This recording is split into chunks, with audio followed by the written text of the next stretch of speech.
Bueno, buenos días. Para seguir con el análisis del libro del Apocalipsis, en el capítulo 4 vamos a cambiar de fuente de exégesis. Nos vamos a venir al siglo XX. En el video anterior estuvimos con autores antiguos y padres de la iglesia. Ahora nos vamos a venir a un comentario que hay por profesores de la Compañía de Jesús. Esto está hecho en el año 1962, puntualmente por el padre Sebastián Bartina. Sebastián Bartina es un jesuita que comenta el Apocalipsis en el tomo número 3 de la Sagrada Escritura de Editorial Bach, editada en 1962. Entonces vamos a leer el texto desde aquí, desde esta obra. Esta obra está traducida y comentada por todos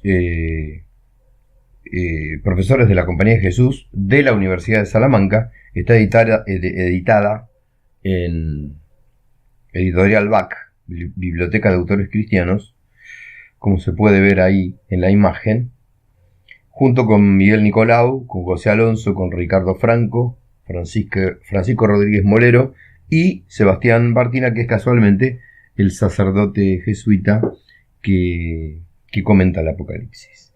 Bueno, va a ser un poco más fluida, el comentario va a ser un poco más fluido porque lo que hace generalmente esta obra es comentar versículo por versículo, cita a algunos autores, pero bueno, entra en la interpretación del texto desde otro lugar, desde otra óptica. Este curso ha querido por ahí moverse, sobre todo en los primeros videos se puede ver. Yo hice una explicación, creo que en el primer y segundo video de este ciclo, que bueno, recorre varias escuelas o momentos exegéticos de este apasionante libro del Apocalipsis. Padres de la iglesia, autores antiguos, después vemos, en algunos capítulos vimos al Beato de Liébana, que es una recopilación exegética del siglo VIII, y bueno, esta colección también la usamos a veces. Hay alguna otra fuente dando vuelta por ahí que en este momento no me viene a la memoria, pero bueno, vamos a encarar entonces la exégesis del capítulo número 4. Primero vamos a leer el capítulo 4 íntegro y luego vemos versículo por versículo. Bueno, con el comienzo del capítulo 4 del Apocalipsis, además, se inaugura un nuevo septenario.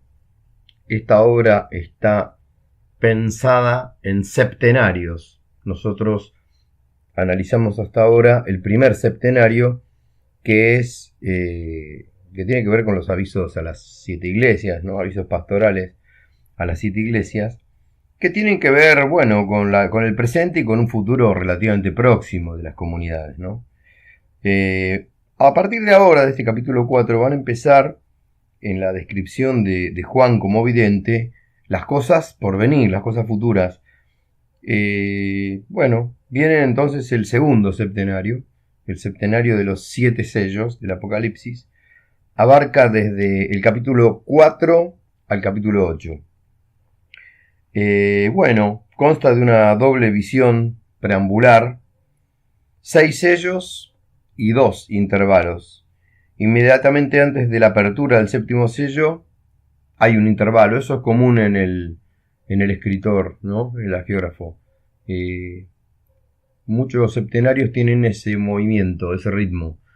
Se presenta el septenario en los 6 primeros elementos, se hace una pausa, un intervalo, que es un texto, que a veces trata de otra cosa, y después se presenta como para coronar, como si fuera para darle una pausa a la seguidilla, ¿no? El séptimo elemento. Acá también va a pasar lo mismo. Bueno, vamos a leer primero todo el capítulo 4. Apocalipsis 4:1 y siguientes. Después de estas cosas vi en visión, y he aquí una puerta que estaba abierta en el cielo, y la voz primera que había oído como de megáfono, que hablara conmigo, que decía: Sube acá y te mostraré las cosas que tienen que suceder después de esas. Inmediatamente fui arrebatado en espíritu, y he aquí un trono erigido en el cielo, y sobre el trono uno sentado. Y el que estaba sentado era semejante en el aspecto a una piedra traslúcida de jaspe, y a una roja sardónica, y un nimbo en torno al trono, semejante en su aspecto a un verde esmeralda. Y en torno al trono 24 tronos, y sobre los tronos vi 24 ancianos sentados, envueltos en cándidos vestidos, y sobre sus cabezas llevaban coronas de oro. Y del trono procedían relámpagos, truenos y su retumbar. Y 7 antorchas de fuego estaban ardiendo delante del trono, que son los 7 espíritus de Dios. Y delante del trono, como un mar hialino semejante a cristal, y en medio, frente al trono y en torno al trono, 4 vivientes llenos de lentejuelas por delante y por detrás. Y el primer viviente era semejante al león, y el segundo viviente semejante a un toro, y el tercer viviente tenía el rostro como de hombre, y el cuarto viviente era semejante a un águila que volase. Y los 4 vivientes, cada uno de ellos tenía respectivamente 6 alas alrededor, y por dentro están llenos de lentejuelas, y no tienen reposo ni de día ni de noche, diciendo: Santo, santo, santo eres, Señor, oh Dios, oh dominador de todo, el que fue, es y será. Y siempre que los vivientes darán gloria, honor y acción de gracias al que está sentado sobre el trono, al que vive por los siglos de los siglos, caerán los 24 ancianos ante el que está sentado sobre el trono, y postrados adorarán al que vive por los siglos de los siglos, y depondrán sus coronas ante el trono, diciendo: Digno eres, oh Señor, oh Dios nuestro, oh Santo, de recibir la gloria y el honor y el dominio, porque tú creaste todas las cosas, y por tu voluntad existieron, siendo creadas. Hasta ahí entonces el texto del capítulo 4 del Apocalipsis. Muy bien, empecemos entonces con el comentario del padre Bardina, jesuita, al versículo 1. El versículo 1 decía: después de estas cosas vi en visión, etc. Después de las cosas que vio Juan en el primer septenario, tiene nuevas visiones. El verbo vi, eidón, implica casi siempre algo nuevo en visión. Quiere decir, pues, el autor que tuvo una nueva visión, y sus palabras implican una condición estática. Se cita ahí Daniel 7, 6, 7, Ezequiel 1, 4, 2, 9, 8, 2, 7 y 10. Tanto Daniel como Ezequiel comparten la literatura profético-apocalíptica en el Antiguo Testamento con el Apocalipsis. El género literario del Apocalipsis más que nada tiene que ver con ciertos fragmentos que se encuentran en el Antiguo Testamento, y en el Nuevo Testamento también. Esto lo analizamos en las primeras clases, ¿sí? Bueno, sigue diciendo el padre Sebastián Bartina. Según la mentalidad antigua, sobre las aguas del firmamento se levantaba de modo misterioso el palacio de Dios. No se admitía en él a los mortales sino raras veces. Se abre una puerta, como en una decoración teatral, que ve abierta el vidente desde tierra. Oye la voz de Cristo revelador que le invita a entrar. Hasta ahora le ha mostrado las cosas que son. En adelante se mostrarán al vidente los designios de Dios sobre el futuro de la Iglesia y del mundo. el mismo comentarista, Sebastián Bartina, jesuita, acerca del versículo 2, va a decir 2 y 3, va a comentar lo siguiente. Juan procede de mayor a menor. El trono que ve es el de Dios. Evita cuidadosamente rasgos antropomórficos.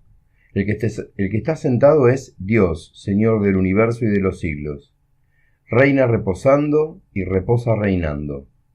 Describe su presencia evidente como una luz cegante, que es el resplandor o gloria divina. Pone la comparación de la luz que reflejan 3 piedras preciosas. Se ha discutido mucho, sigue diciendo el padre Bartina, sobre la equivalencia de estos nombres. La interpretación más aceptable es la siguiente. El jaspe sería traslúcido como un cristal, eso dice Plinio. Como agua, dice Victorino.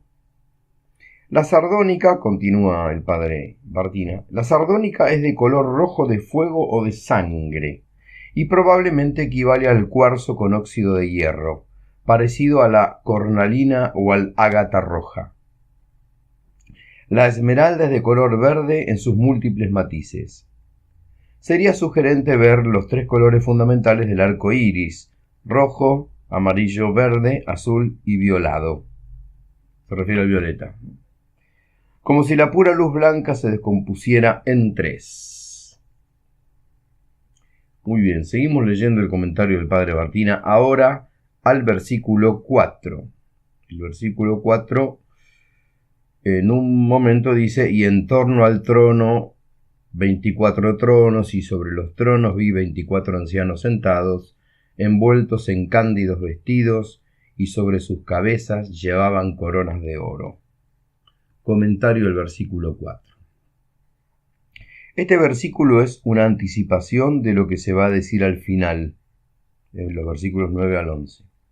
¿Quiénes son o qué representan esos 24 ancianos con vestidos blancos y coronas reales? Se han propuesto muchas interpretaciones. Las principales son, primero, se les considera del orden de los ángeles, inferiores a los 4 vivientes, de los cuales se hablará enseguida, y superiores a otros órdenes angélicos, en parte por causa de sus acciones, que se cifran principalmente en alabar a Dios. Pero es chocante que ángeles ancianos sean reyes y sacerdotes. Segundo, se les ha considerado como representantes angélicos de los 24 órdenes sacerdotales. Ahí se cita el primer libro de las Crónicas, donde se hablaría de las órdenes sacerdotales. Primero libro de las Crónicas 24:7 al 18, y primer libro también de las Crónicas 25:1-9 al 31. En tercer lugar, respecto a lo que se ha propuesto como interpretación de los 24 ancianos, en tercer lugar, dice el padre Bartina, podrían ser representantes ideales de los fieles, como sacerdotes y como reyes, pero estando entre seres reales, Dios, el Cordero, los otros ángeles, no han de considerarse ideales, a no ser que haya pruebas evidentes. Cuarta interpretación, de donde la solución que parece mejor es considerarlos como hombres glorificados. En el Eclesiástico, del capítulo 44 al 51, se van poniendo los nombres de los personajes más célebres de la historia religiosa del mundo y de Israel. El último de todos, Jesús ben Eleazar ben Sirá, concluye la lista entonando un cántico de alabanza, igual que estos mismos ancianos del Apocalipsis. Algo parecido sucede en el capítulo 10 de la Sabiduría, aunque en menor grado. Estos 24 ancianos serían, pues, los representantes más conspicuos de la historia religiosa del mundo y de Israel, testigos de lo que ha obrado Dios hasta entonces, que asegura lo que pronto obrará a favor de su Iglesia. En su número puede haber influido la institución de los 24 órdenes sacerdotales de Israel o las 24 horas del día.